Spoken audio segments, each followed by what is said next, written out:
পাকিস্তানের লাহোর শহরে এক ব্যক্তির পোষা সিংহ হঠাৎ খাঁচা থেকে বেরিয়ে সোজা চলে আসে রাস্তায় আর সামনে পেয়ে একটি পরিবারকে আক্রমণ করে। সিংহের হামলার মুখে পড়েন এক মহিলা আর তার 3 সন্তান। পরে পুলিশ সিংহটির মালিককে গ্রেপ্তার করেছে। সিসিটিভি ফুটেজে দেখা যায় বিশাল সিংহটি একটি দেয়াল টপকে রাস্তায় বেরিয়ে আসে এবং এক মহিলাকে তাড়া করে। আশেপাশের মানুষজন ভয় পেয়ে দৌড়ে পালান। ওই মহিলা আর 3 সন্তান প্রত্যেকেই মুখ ও হাতে আঘাত পেয়েছেন, তবে বর্তমানে তারা স্থিতিশীল বলে জানিয়েছে প্রশাসন। পুলিশ জানিয়েছে সিংহটির মালিক কোনো লাইসেন্স ছাড়াই এই বন্যপ্রাণী বাড়িতে রেখেছিলেন। সঠিকভাবে নজর না থাকার কারণেই সিংহটি পালাতে সক্ষম হয়। পরে সেটিকে ধরে একটি বন্যপ্রাণী পার্কে পাঠানো হয়।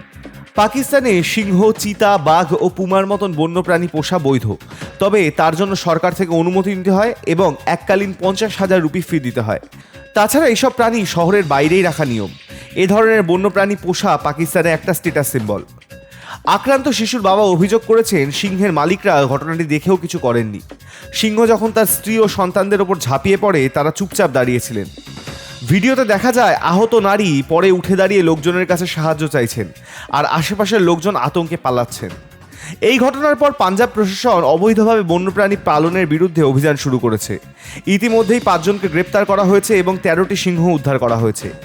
এছাড়াও কয়েক মাস আগে এমন একটি ঘটনা সামনে এসেছিল। পাকিস্তানের এক ইউটিউবার রাজাব বাট, যার ফলোয়ার প্রায় 6.5 মিলিয়ন, বিয়ের উপহার হিসেবে একটি সিংহ শাবক পেয়েছিলেন। লাইসেন্স না থাকায় তিনি অভিযুক্ত হন, কিন্তু তাকে আদালতে স্রেফ প্রাণী সুরক্ষার ভিডিও বানানোর নির্দেশ দিয়ে ছেড়ে দেয়। Hi news network.